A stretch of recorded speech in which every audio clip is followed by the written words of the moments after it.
गुरु प्यारी साध संगत जी, राधा स्वामी जी। एक बार हजूर जी ने बातचीत के दौरान फरमाया, भाई मैंने तो भजन सिमरन कुछ किया नहीं, मुझे तो बाबा जी महाराज जी ने किया कराया बख्शा है। भाई बंदा सिंह जो पास ही खड़ा था बोला, हजूर वह 6-6 और 9-9 घंटे का भजन, 3-3 घंटे एक आसन पर बैठे रहना, भूख प्यास और नींद की चिंता ना करना, क्या किसी गिनती में ही नहीं है?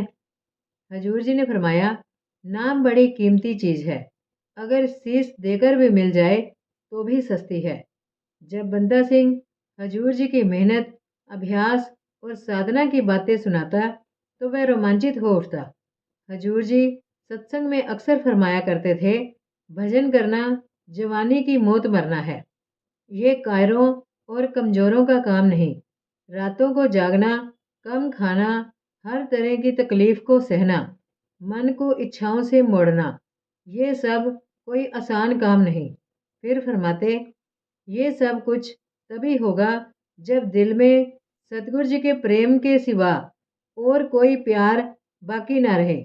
जीव एक एक सांस की चौकीदारी करे और देखे कि चित्त को सतगुरु के अलावा कोई और रूप या विचार तो नहीं सुहाता।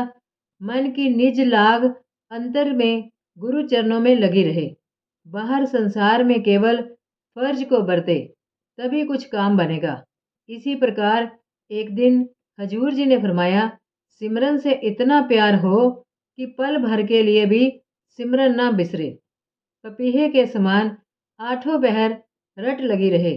जिस सिमरन से प्यार नहीं, उसे गुरु के इश्क की अभी हवा तक नहीं लगी। जवानी जमा खर्च से मालिक नहीं मिलता, ये तो करनी का मार्ग है। जो सिर नहीं दे सकता वह उसे पा भी नहीं सकता। जब तक इस दुनिया का प्यार नहीं छूटता, सतगुरु जी से प्यार जागे भी कैसे? हमारे मन में कई बार ये सवाल पैदा होता कि हजूर तो खुद पूर्ण संत है और संत जन्म से ही संत होते हैं, फिर हजूर जी को भजन सिमरन करने और इतना कष्ट उठाने की क्या ज़रूरत थी? और अब भी हजूर जी अपना खाली समय भजन अभ्यास में बिताते हैं। रात को 2 बजे जागकर भजन में बैठ जाते हैं। गुरु नानक साहिब, स्वामी जी महाराज, बाबा जी महाराज आदि सभी संत भजन करते रहे हैं। उन्हें इतना भजन करने की क्या ज़रूरत है? लेकिन हम में से किसी को हजूर जी से ये प्रश्न पूछने का साहस ना होता। हजूर जी का रोब ही कुछ ऐसा था कि उनसे ऐसे प्रश्न पूछने के लिए मुंह खुलता ही नहीं था। एक बार 5-6 सत्संगी हजूर जी के कमरे में बैठे थे। अभी हजूर तशरीफ नहीं लाए थे। रावलपिंडी के एडवोकेट लाला धनराज, जो आजकल दिल्ली में हैं, उनके पिता लाला मैयादास जी भी मौजूद थे। वह बहुत समय तक हजूर जी के मातहत नौकरी कर चुके थे। हमने उनसे ये सवाल हजूर जी से पूछने के लिए जोर दिया। उन्होंने हजूर जी के तशरीफ़ लाते ही पूछ लिया, हजूर जी आप क्यों भजन करते हैं? हजूर जी को भजन करने की क्या ज़रूरत है? पहले तो हजूर जी ने टालने की कोशिश करते हुए फरमाया, भजन सबको करना पड़ता है, भजन ना करे तो फिर क्या करे? लेकिन लाला मैयादास जी कब पीछा छोड़ने वाले थे? बोले, बाबा जी महाराज ने तो हजूर जी को नाम देते वक्त ही रूहानियत की दौलत से भरपूर कर दिया था और फरमाया था कि ये आपकी अमानत मेरे पास थी, जो आपके हवाले करता हूँ। आखिरी दिनों में तो उन्होंने ये भी फरमाया था कि जो उनके बाद काम करेगा वह उनसे चौगुना तप तेज लेकर आएगा। फिर हजूर जी क्यों भजन करने की तकलीफ करते हैं? बाबा निजामुद्दीन जी मुल्तान वाले भी उस वक्त मौजूद थे। उन्होंने बाबा जैमल सिंह जी महाराज जी से नाम लिया था और वह बहुत पुराने सत्संगी और कमाई वाले महात्मा थे। हजूर बड़े महाराज जी भी उनकी बहुत इज्जत करते थे। लाला मैयादास जी का सवाल सुनकर बाबा निजामुद्दीन जी बोल उठे, बाबूजी, ये सब भजन सिमरन हमारे और आपके लिए किया जाता है। नज़ीर खुद मुजाहिदा करके संत जीवों को सिखाते हैं कि मालिक से प्यार किस तरह करना चाहिए। अगर वे खुद करके हमें ना सिखाएं तो हम सीख ही नहीं सकते। हजूर जी ने हंसकर फरमाया, करके दिखाने पर भी कोई विरला ही करता है। इस पर बाबा निजामुद्दीन जी ने कहा, इसलिए उनकी जगह हजूर जी को करना पड़ता है। हजूर जी हमेशा भजन सिमरन पर जोर देते थे।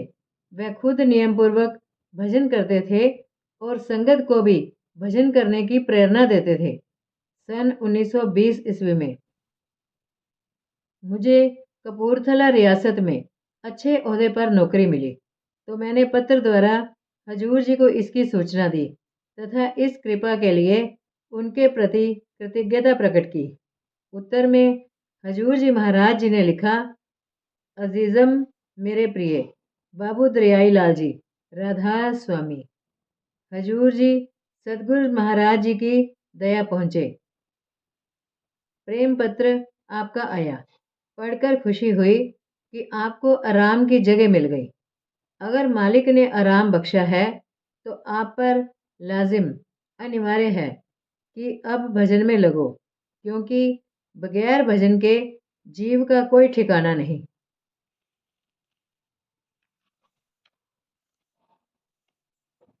आदमी दुनियावी कामों में तो मेहनत भी करता है, कोशिश भी करता है, ख्याल भी करता है, लेकिन जब भजन का वक्त आता है तो मुझको चिट्ठी लिख दी जाती है कि मुझसे भजन कराओ। नहीं, ऐसा नहीं चाहिए। ये गुरमुखता नहीं है। यही चाहिए कि जैसे और कामों में गफलत नहीं की जाती, ऐसे ही भजन में गफलत ना की जाए। क्या अफसोस है कि भजन जो कि फर्ज मुकद्दम प्रमुख कर्तव्य था, उसकी बिल्कुल परवाह नहीं। जैसे और कामों की खातिर मालिक के चरणों में पुकार करते हो कि वे पूर्ण हो, ऐसे भजन के बारे में बिल्कुल ख्याल नहीं किया जाता। इसका कारण ये है कि दुनिया को तो सच समझा है और परमार्थ को बतौर दिल्लगी समझा है। जैसे और कामों में मेहनत और हठ से करते हो, वैसे ही भजन को भी नियम और प्रेम से करो। आज से आपको वाजिब है कि भजन के वास्ते वक्त मुकर्रर करो। वक्त की पाबंदी के बगैर भजन नहीं हो सकता। अगर नियम ना पूरा हो तो रोटी भी हराम समझो। मन इस तरह ही काबू आता है। ये मन को वश में करने का नुस्खा है जो तुमको लिखा जाता है।